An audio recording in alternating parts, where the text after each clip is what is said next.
happy Monday to everybody and happy new month. Well, I wonder where happy new month came from. The days always just go by. These days, there's always happy new month, happy new week, happy everything. Come for happy new month. Thank you. Philip. You wonder where it come from. Yeah. The people are happy. They're just expressing their joy. Their joy. Yeah. Okay. All right. So everything is happy. All right. Welcome, everybody. The news of ADC. You know, the last time the spokesperson for ADC told us that what's it called? The former Kaduna State governor, that's Malam El-Rufai, and the former Anambra State governor Obi are coming to ADC. El-Rufai has come, Obi has not come, but the news all around that it was actually Bolaji Abdullahi that first said it. Yes, that's the spokesperson for ADC. Yes. Now, the rumor flying around that what's it called?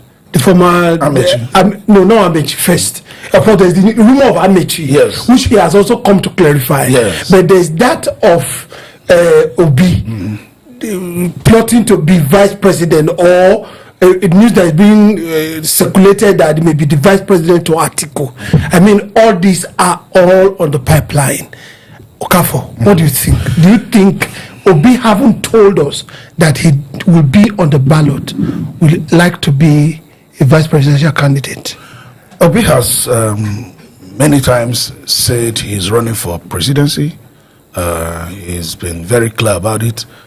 Through his spokesperson Tanko, or the leader of Obidient, he has said he's not going to participate in any primaries, and he has also come out to say that he's not in any part to be VP to anybody, you know. But you see, you know, in Nigeria, people that write meme used to say something. They say when somebody says "I love you," ask him for how long. So when any Nigerian politician says "I will do this" or "I will not do this," you ask the person for how long is this statement valid. I mean, after all, Wike boasted, I will not be I will not take vice president. I will not even be minister. You have the video. A mockery. He said, "I will not be minister." He's minister.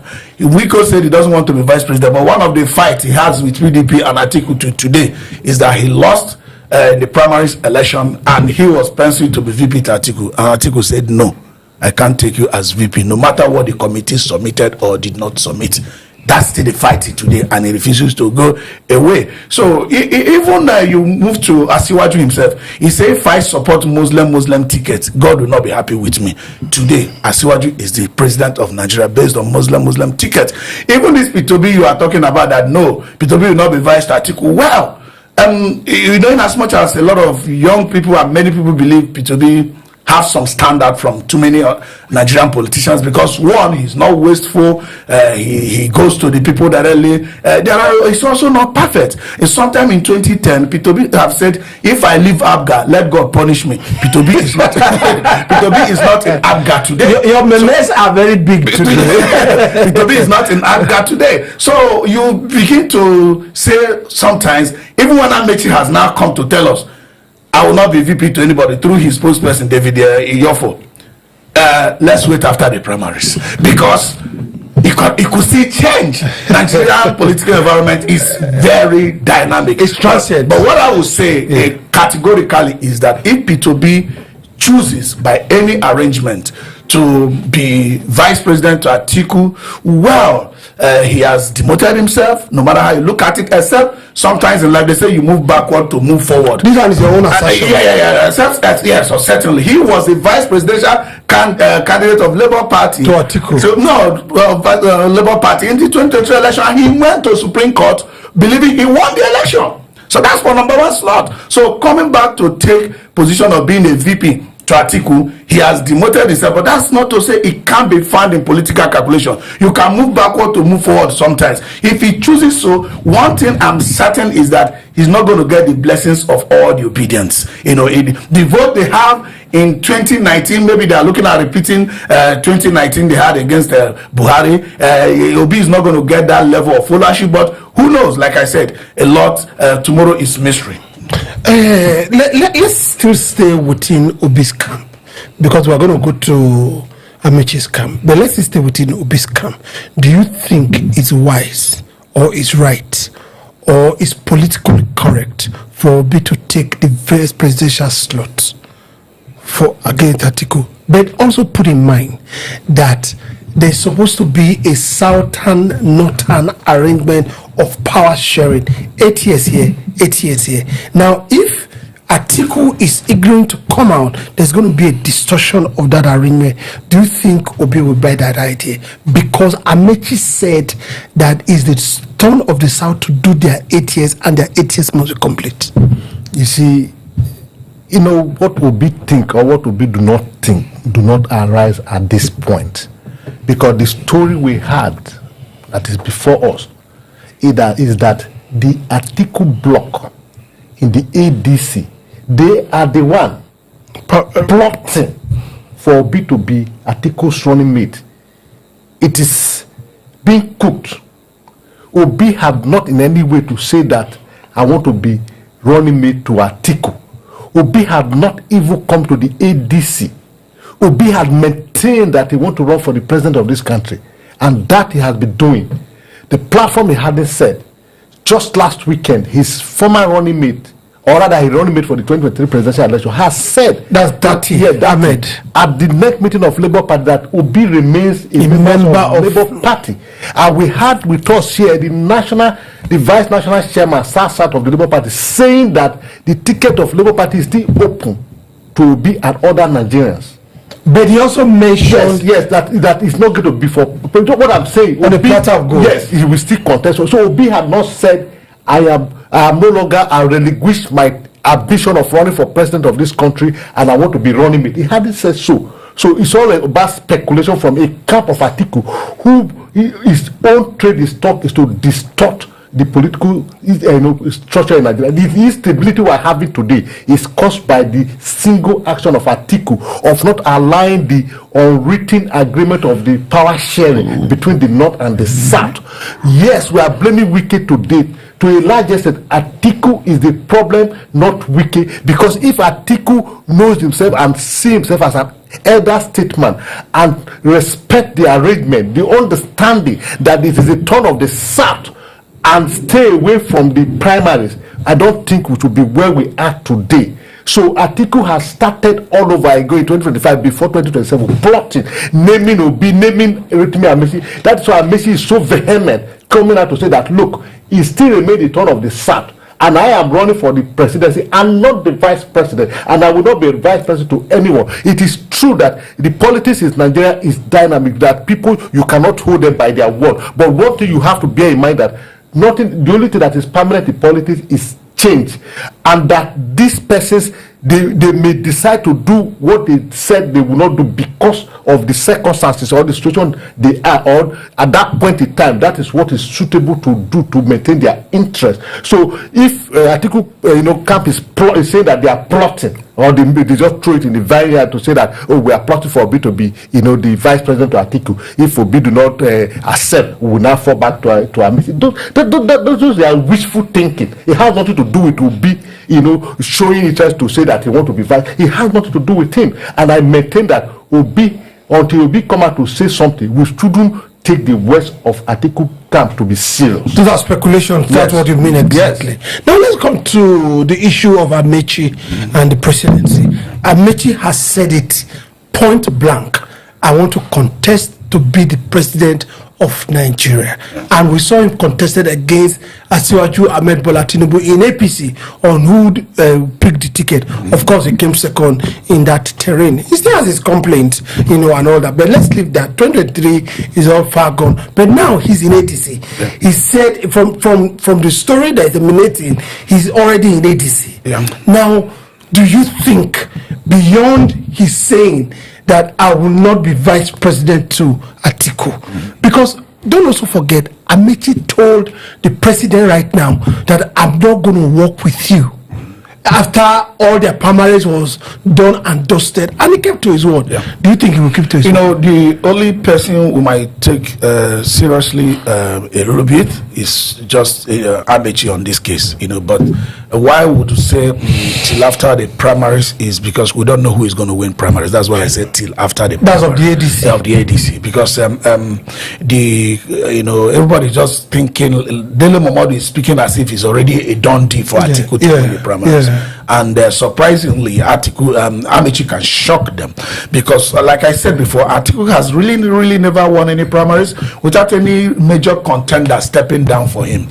So I don't know the Tambuwa and co that will be stepping down for him at this time in ADC. So without those, Amaechi might be up for a shocker grabbing that ticket. But essentially, if Atiku gets that ticket and Amaechi says, I'm not going to be VP, yes, Amaechi could stick to that. He could stick to that. He never tried to be VP to even Buhari that everybody was starting must be VP.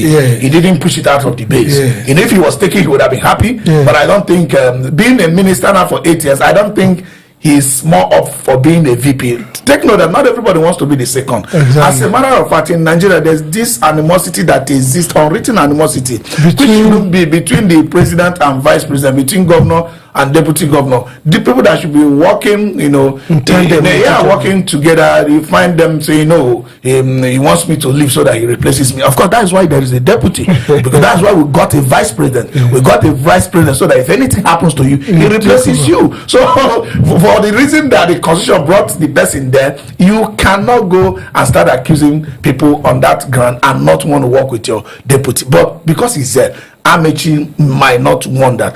Now, the question is this: Obi, he might not have spoken about anything, but if he doesn't go back to Labour and he doesn't go to take any other political party, to run with, which if you are accusing, if you were right, you are accusing Asiwaju of penetrating PDP and all these major political parties. I don't know what you think Asiwaju has done to all other smaller parties who on this they are off. So if Obi this is my hand. So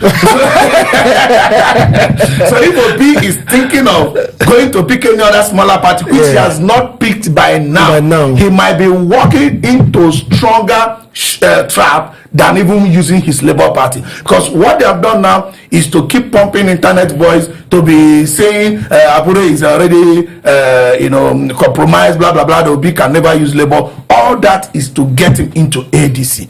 I can authoritatively tell you that Obi's winning primary in ADC, if he chooses to contest, is very slim. It's very slim. Now on Amaechi, let's talk on Amaechi. Amaechi is a man with a strong character, and is fearless, is bold, and is focused. When you look at Amaechi, political history, you will agree that Amaechi, when he means to do something, he goes for it. Right from his days as a member of the Rivers State House of Assembly, he was the only person who was speaker for 2 consecutive tenures without being impeached. And he became governor, even though with the road leading to the government has so rough. After he was out for almost 2 years, he reclaimed his mandate. So, and we also saw his tenacity in the 2022 APC presidential primary. And when he lost, he felt very dissatisfied, and he said, this is not a true sportsmanship. I am not going to work with the winner, because the winner did not win according to the tenets of the principle. So Amaechi is that one person who you do not take for a ride.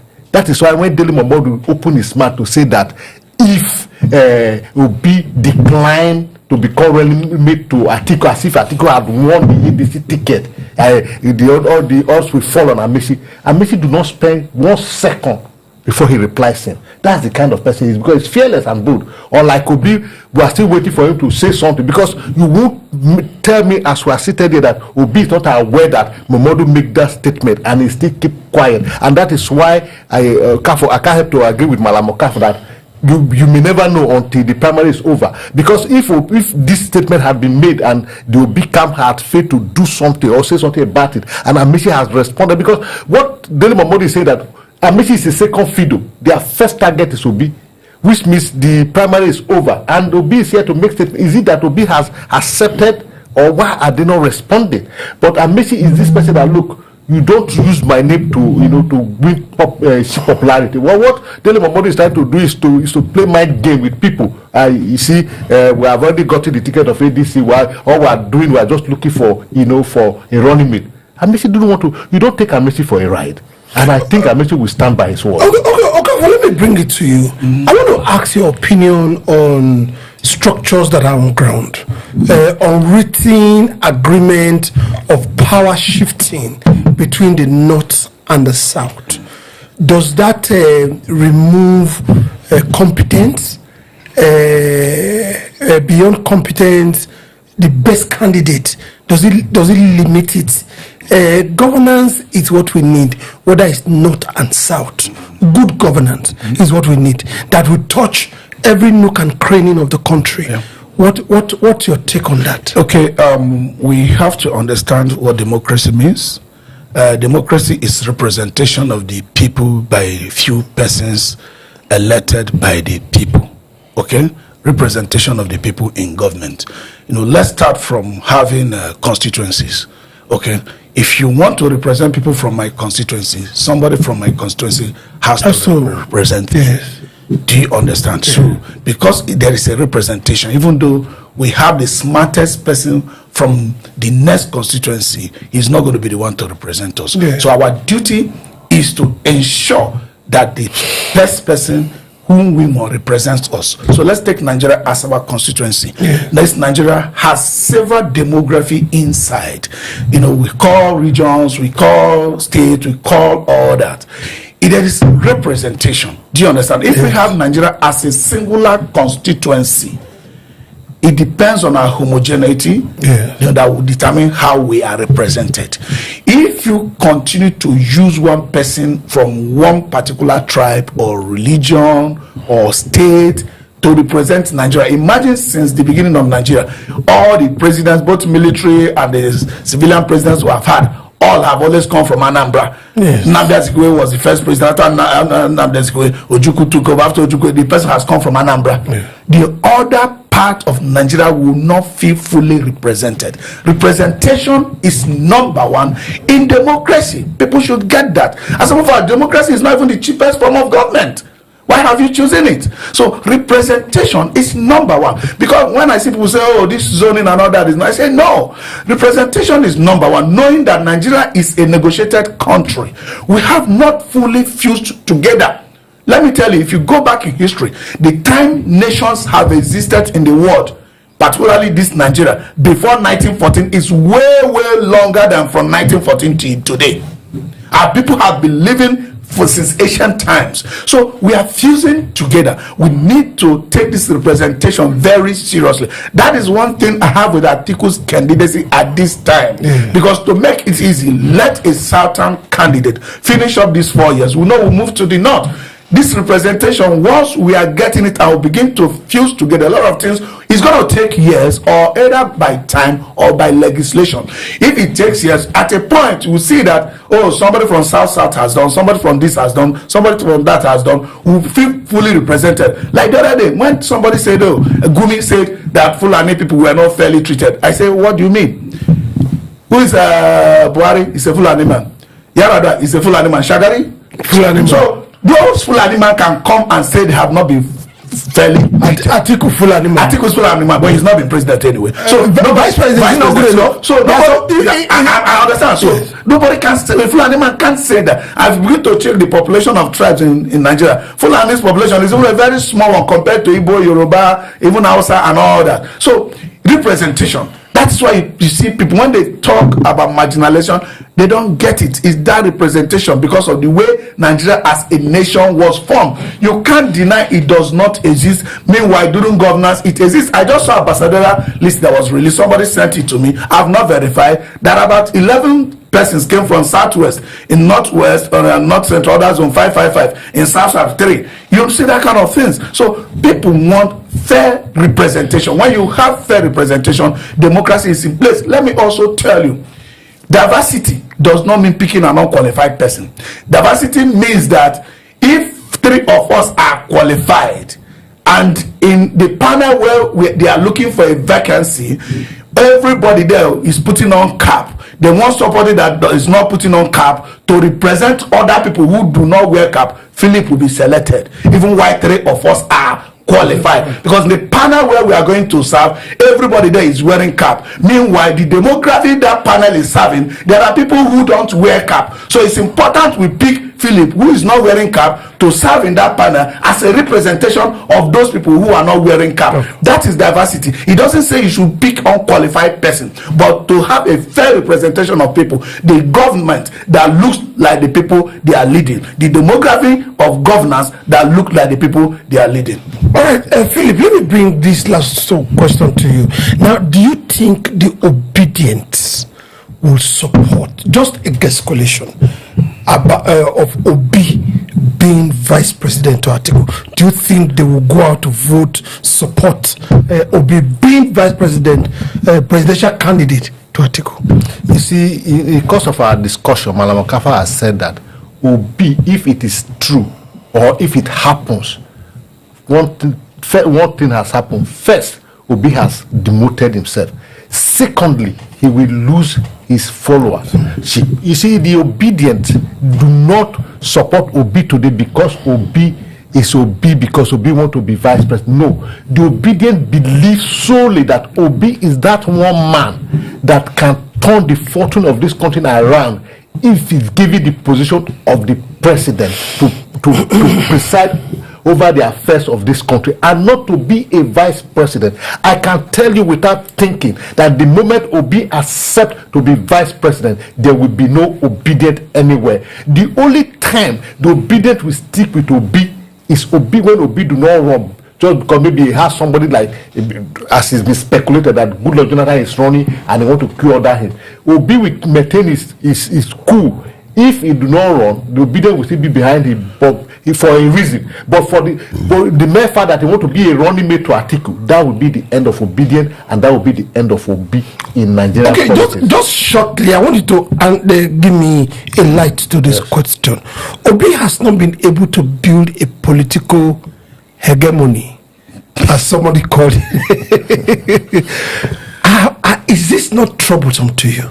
I don't agree entirely with the fact that Obi has not built a political movement. The Obidient movement is a political movement. No matter how you look at it, it's a movement and it's being coordinated. Yes, Obi started very late, but as of today, we have Dr. Yusuf Tanko as Tanko as the national coordinator of the Obidient, and they had officers across the nation. You see, Obi, what happened to Obi was he wasn't prepared for it, and sure, I agree that the management was not too good at the beginning, but he's waking up. So he's building a political, homogeneous, like want to put it. I don't want to agree that he has it. He has, because you can't, as we speak, if you measure Obi negatively, the Obidient will come after you. That is in political, and this, the only reason they will come after you is when it's on political issue. They don't speak about Obi a business affair. They don't talk about it. But when it's politics, that is why. So he has a political block. Okay, the Obi movement is there, but we've also seen a statement Obi said that Obidient is in every political party. That's number one. Number two, we've also seen Obi not being able to take any political office as per House of Rep. Not the first time, or the off-cycle election. The Obidient structure has not been able to go into a political party and take governor. I think I'll be forced to come. No, I know where you're going. No, hold on. You had your time. He has not been able to take any governorship, House of Rep, Senate, since after the 2023 election. I want to come in. You see, you are aware that all the off-cycle election in this country were must do. It's not because Obi was not popular or the Obidient had not done enough. That is why they've not been able to show themselves. It's because of the way even you testify to it in your own state. Army were dispatched for ordinary governorship election. So how do you expect the Obidient to function in such environment that the umpire is already compromised and all the security forces are being channeled for? In fact, the APC announced that they are for capturing the state. So for them to show that they are popular and they are strong, every election that is conducted after the 2023 election must be won by the APC, and have been won, except the Anambra state that is done. Only God knows what's happened. Every other election. Okay, beyond the governorship, there's an obstacle election that just happened recently, and we saw some other political party take representation in so many other House of Rep, House of Assembly, but not Labour, not Obi's movement. You see, Obi has a leadership style that is, unique to him, and it worked for him in 2023, and whether it will work for 2027, whether he will even be on ballot, we don't know. The Obidient movement, is a political movement that is only interested in Obi's candidacy as a president. Obidient movements are not interested in those who will be governors and the House of Reps, Senate presidents, senators, and all that with Peter Obi. They are not interested in that. Do you understand? So because they are not interested in that, and maybe rightly so. Why? A lot of people that won as senators, House of Reps under Labour Party, where are they today? They've all gone. So because of the Obidient movement, it's only clearly they are unrepentantly so. They are only interested in Peter Obi being the president. But now the question you ask yourself is this: he said you have Obidient all over the places. Now, if Obi is on ballot today as a president, to contest as a president, how do you choose your party agents if Obedients are cut across PDP, LP, and all that? How do they work together? How will they, wonder what channel will they report? Yes. How will they report? The last time here, you saw the South National Vice Chairman of Labour Party talked about how they work without Peter Obi sending any money ahead. People spent their money in the last election. But people misrepresented that that the man was calling for Obi to give them money. No. You see, election is run on money and not on the blood of Jesus. Let me tell you, if by now Peter Obi has not dedicated one day to thank everybody that spent their money in 2023 election for his results, it means he's being naive. People spent their money. People spent so much of their money for that, funding too many support groups, not getting back to P2B, not minding the party they are from. The idea was that they wanted a change, and Obi benefited that. So we don't know. That's why I said the leadership style worked in 2023. We don't know how far it will go in 2027 if it's on ballot. You can see one of the persons that was there in 2023 that worked tirelessly and all that. We don't know if he still had that. A lot of those youths that writing comments and all that are writing from their passion, because Nigeria has failed them in many fronts. Obi represents that kind of leadership that is frugal, not wasteful. So no matter the fault you find in Obi's administrative capacity, these people don't see it, because they only see that people in government are wasting money when we don't have. Well, do you think Obi's political structure is the best? One thing they say, you don't change a winning theme. There's no one. You said, it's not one. You don't change a winning theme. If it worked for him in 2023 and he's okay of say, we won the election, but we couldn't put ourselves together and get our results. 3 weeks, 1 month later, you're waiting for people in Katsina to send in their results. Agents complaining they're not being paid. Like in Delta State where I'm from, agents saying, we have not been fully paid and things like that. If you think that means that the 2023 worked, you don't need to change it. But if he thinks that in 2023 we did very well, but there's something that didn't work, it means that P2B has to change something. Do you think his best days are over? Is that his best days are behind? No. I mean, nobody prays for anybody's best days to be behind. Do you think his best opportunity of becoming a president is far gone? I don't think so. All right, I will stop you there. He doesn't think so. He doesn't think so too. Well, election will tell us in 2027. We'll be right back.